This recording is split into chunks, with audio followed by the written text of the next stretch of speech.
Hello everyone, welcome to Acad Grow. और आज जो हमारा लेक्चर है वो है डीपीपी, डेली प्रैक्टिस प्रॉब्लम। क्योंकि संधारित्र तथा प्रावैधिक चैप्टर हो गया है, अब इस पर क्वेश्चन करेंगे। ये क्वेश्चन जो पहली डीपीपी है, इसीलिए इस डीपीपी में क्वेश्चन एनसीईआरटी के क्वेश्चन करेंगे जो कि सिंपल है, और इसके आगे जो करेंगे वो अच्छे लेवल के क्वेश्चन करेंगे अगली डीपीपी में। तो गाइज, जो एनसीईआरटी का क्वेश्चन है वो आपको स्क्रीन पे दिख रहा होगा, ये वाला क्वेश्चन। इसको सॉल्व करेंगे। आप भी एक बार ट्राई कर सकते हो। इसके लिए आप वीडियो को पॉज कर दें और फिर अपने आप ट्राई करें क्वेश्चन को, और बाद में सॉल्व करने के बाद आप उसका सोल्यूशन भी देख सकते हैं। तो पहला क्वेश्चन है जो कि आपकी स्क्रीन पे है। एक समांतर पट्ट संधारित्र जिसकी पट्टिकाओं के बीच वायु है की धारिता धारिता 8 पिको फैरड है। ठीक है।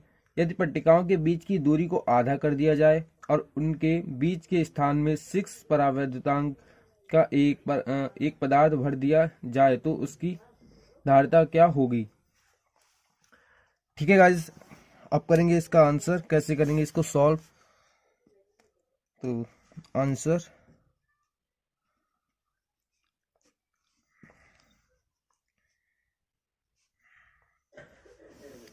तो अपने लोगों ने देखा था समांतर पट्ट संधारित्र बोल दिया इसमें, लेकिन या फिर प्लेट बोलो तब भी प्लेट भी बोल सकते हो। समांतर प्लेट संधारित्र की धारिता।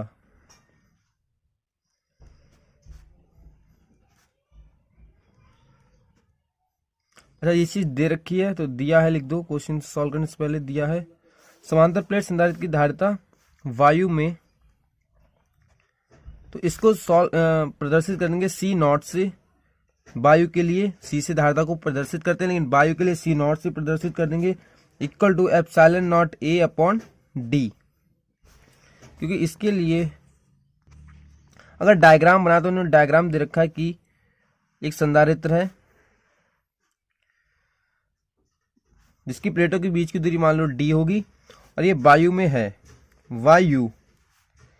लेकिन इसमें और इसकी जो धारिता दे रखी है, यानी कि epsilon not A upon D जो टोटल दे रखा है, वो आपको दे रखा है 8 पिको फैरड। क्योंकि सी नॉट जो धारिता है वायु में वो दे रखी है क्वेश्चन में 8 पिको फैरड। फिर बोला यदि पट्टिकाओं के बीच की दूरी को आधा कर दिया जाए, मतलब इन्होंने पूछा है कि अगर दूरी को आधा कर दिया जाए, इस दूरी को कर दिया जाए आधा, ये हो गई dy/2। संधारित्र यही है, लेकिन इसकी दूरी को आधा कर दिया जाए और इनके बीच में एक परावैद्युतांक पट्टी रख दी जाए जिसका k बराबर 6 दे रखा है। तो परावैद्युतांक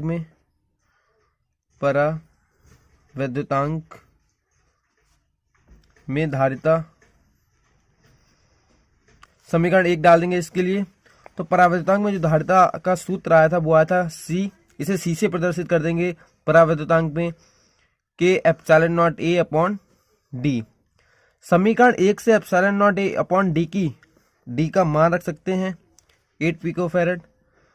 समीकरण 1 से मान रखने पर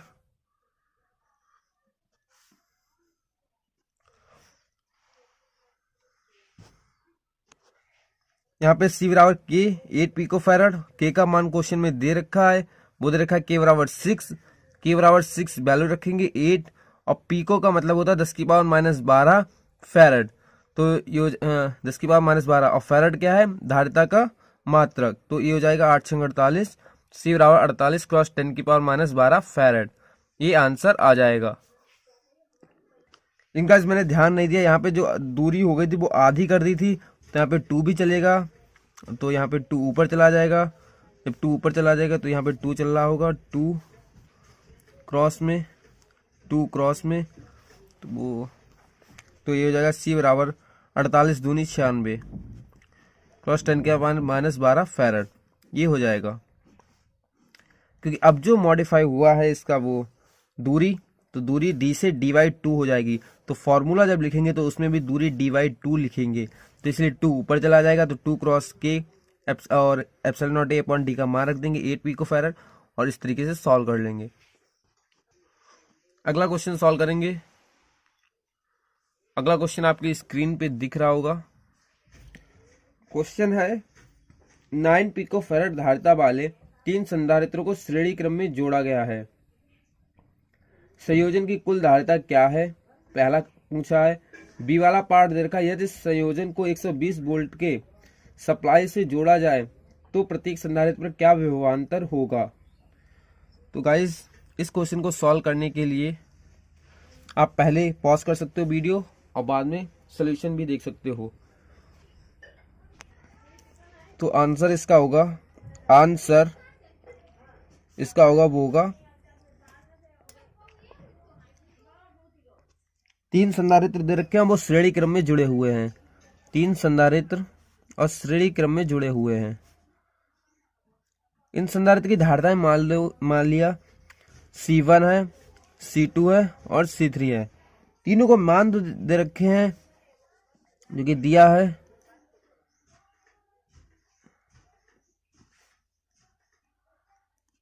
जो C1 C2 C3 है, C1 बराबर C2 बराबर C3, वो सब 9 पिकोफैरेड के हैं। तो इनको श्रेणी क्रम में जोड़ा गया। तो श्रेणी क्रम में इनकी कुल धारिता पूछे, ए पार्ट है कि धारिता क्या होगी। तो श्रेणी क्रम में जब भी संयोजन हो तो उसकी कुल धारिता होती है 1/C इक्विवेलेंट से प्रदर्शित करते हैं। जब अपने लोगों ने ड्राइव किया था 1/C1 plus 1/C2 plus 1/C3। तो इन सब की वैल्यू रख देंगे। तो 1/9 picofarad plus 1/9 picofarad plus 1/9 picofarad. जो यहाँ पे एलसीएम आ जाएगा 1/C equivalent equal to 1/9 1 plus 1 plus 1 picofarad. इसको उल्टा करेंगे C इक्विवेलेंट निकालने के लिए कुल धारिता। तो 9 पिकोफैरेड अपॉन 3 से कैंसिल कर देंगे तो ये आ जाएगी C equivalent equal to 3 picofarad. इसको लिखना चाहो तो यहीं पे आंसर लिख सकते हैं, या फिर इसको लिख सकते हैं 3 क्रॉस 10 की पावर -12 फैरेड। तो पहले का आंसर आ गया कि इसकी कुल धारिता है इस संयोजन की, वो है 3 क्रॉस 10 की पावर -12 फैरेड। इसी का सेकेंड पार्ट सॉल्व करेंगे। ये तीनों संधारित्रों को एक बैटरी से जोड़ देते हैं। ये प्लस ये माइनस, जिससे क्या होगा, सप्लाई होगा। और इस बैटरी का जो पोटेंशियल विभव है वो 120 वोल्ट है। और यहाँ से जो प्लस चार्ज से करंट निकलेगा यानी कि आवेश होगा यहाँ पे प्लस क्यू। तो अगर प्लस क्यू इस प्लेट पे है तो उसकी दूसरी प्लेट पे उसके अपोजिट विपरीत उतने ही परिमाण का आवेश आ जाता है। इसका मतलब माइनस क्यू। तो इस पे प्लस क्यू, इस पे माइनस क्यू, इस पे प्लस क्यू, इस पे माइनस क्यू, इस तरीके से आवेश वितरित हो जाएगा। तो इसमें पूछा है कि प्रत्येक संधारित्र के लिए वैद्युत विभव क्या होगा। मतलब कि जब भी श्रेणी क्रम संयोजन दे रखा हो तो उसमें जो आवेश होता है वो समान रूप से वितरित हो जाता है। सभी संधारित्र पे आवेश समान रूप से वितरित हो जाता है, लेकिन जो विभव होते हैं वो सभी के लिए अलग अलग होते हैं। विभव सभी के लिए अलग अलग होते हैं। तो विभव निकालने के लिए सबसे पहले निकालेंगे आवेश। अतः कुल आवेश को Q से प्रदर्शित कर लेंगे बराबर CB। तो C क्या है? टोटल धारिता इसकी क्या है? 3 क्रॉस 10 की पावर -12 फैरेड क्रॉस जो विभव है वो है 120 वोल्ट। तो इसको सॉल्व करेंगे तो आ जाएगा 12×36 क्रॉस 10 की पावर -11, क्योंकि यहाँ पे 10 है। 12 क्रॉस 10 लिख सकते हैं। तो 10 को मतलब 10 की पावर 1 को जब 12 से घटाएंगे तो -11 आ जाएगा। और इसको लिख सकते हैं, एक संख्या इधर अगर बढ़ाओ तो 3.6 क्रॉस 10 की पावर -10।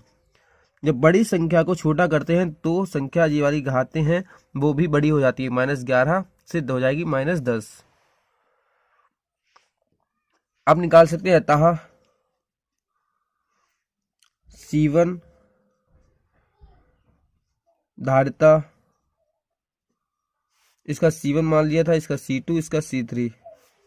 धारिता वाले संधारित्र पर विभव, तो विभव हो जाएगा B1 या फिर B लिख देंगे बराबर C1 upon Q upon C1। तो Q कितना है 3.6 क्रॉस 10 की पावर -10 और C1 कितना दे रखा है 9 पिको फैरेड।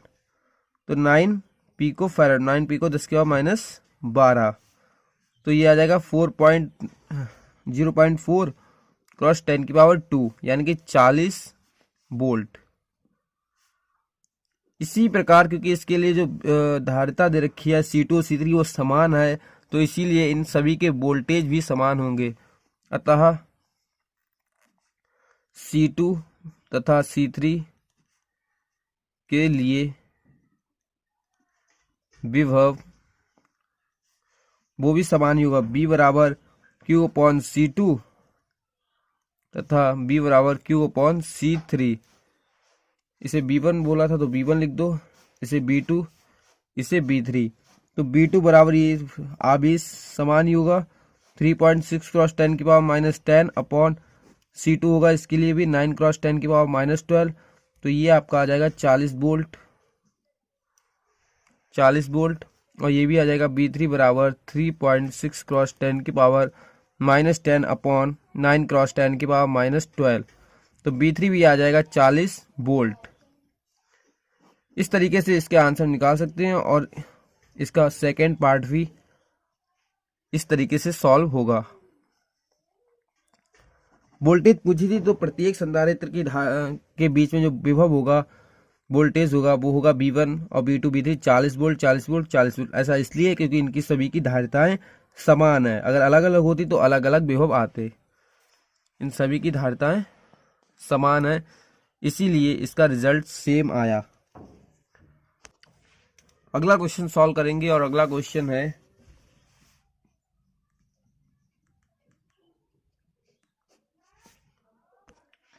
जो कि आपको स्क्रीन पे दिख रहा होगा, वह 2 पिकोफैरेड, 3 पिकोफैरेड तथा 4 पिकोफैरेड धारिता वाले 3 संधारित्र पार्श्व क्रम में जोड़े गए हैं। ये वाला पार्ट है संयोजन की कुल धारिता क्या है। और बी पार्ट में पूछा गया है यदि संयोजन को 100 वोल्ट के समरण से जोड़ दें तो प्रत्येक संधारित्र पर आवेश ज्ञात कीजिए। तो इसको सॉल्व करेंगे। तो क्वेश्चन में दिया है 3 संधारित्र हैं, उनको श्रेणी क्रम में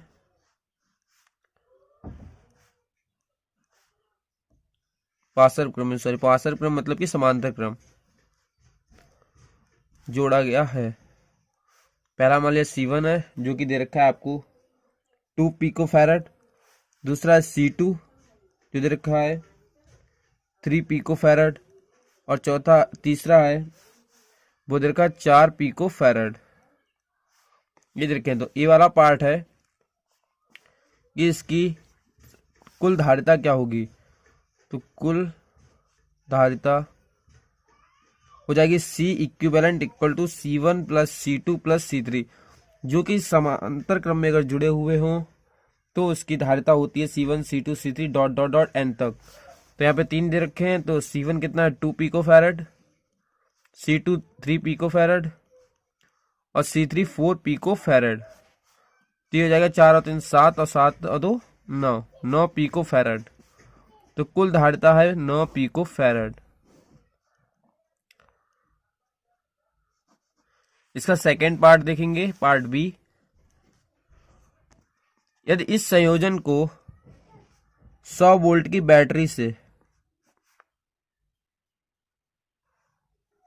ये मान लो ए पॉइंट है बी पॉइंट है, 100 वोल्ट की बैटरी से प्लस टर्मिनल माइनस 100 वोल्ट की बैटरी से जोड़ दिया जाए तो इन पर आवेश क्या होगा। अगर समांतर क्रम संयोजन दे रखा हो तो उसके लिए जो विभव होता है वो सभी के लिए समान होता है, क्योंकि वो ए और बी के पॉइंट के बीच में जुड़े होते हैं सभी संधारित्र, तो विभव सभी के लिए समान होता है। लेकिन जो आवेश होता है, यहाँ पे आवेश Q, तो यहाँ पे जो आवेश चला जाएगा मान लो Q1 चला जाएगा, कुछ पार्ट यहाँ पे डिवाइड हो जाता है, बट जाता है Q1, यहाँ पे -Q1, यहाँ Q2, यहाँ पे -Q2, यहाँ पे Q3, यहाँ पे माइनस Q3, तो बढ़ जाता है। तो आवेश इसमें अलग अलग होते हैं। तो अतः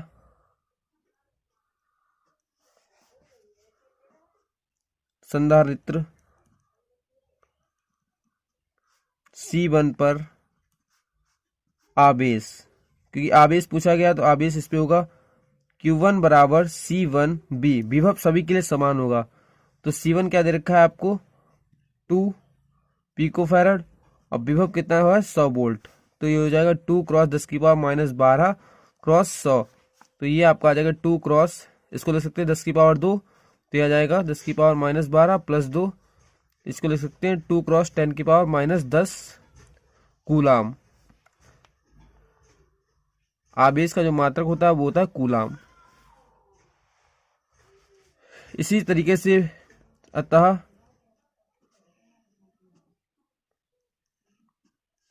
संधारित्र C2 पर आवेश Q2 बराबर C2B। तो C2 कितना आएगा 3 क्रॉस 10 की पावर माइनस 12 क्रॉस 100, 3 क्रॉस 10 की पावर माइनस 10 कूलाम। इसी तरीके से अतः संधारित्र C3 पर आवेश, तो ये हो जाएगा आपका Q3 बराबर C3B बराबर C3 आपको दे रखा है 4 क्रॉस 10 की पावर माइनस 12 क्रॉस B कितना दे रखा है 100, तो ये आ जाए 4 क्रॉस 10 की पावर माइनस 10 कूलाम Q3।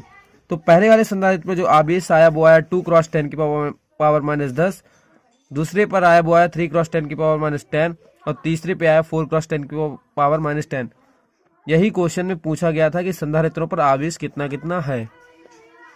तो इस क्वेश्चन को इस तरीके से सॉल्व कर सकते थे गाइस। अगला क्वेश्चन आपको स्क्रीन पे दिख रहा होगा। इस क्वेश्चन में दे रखा है, आपको ऑप्शन दे रखे हैं और एक डायग्राम दे रखा है। तो उसका संयोजन यानी कि तुल्य धारिता बताने की, इसमें तुल्य धारिता कितनी होगी। तो आपको P और Q पॉइंट के बीच संधारित्र दे रखे हैं।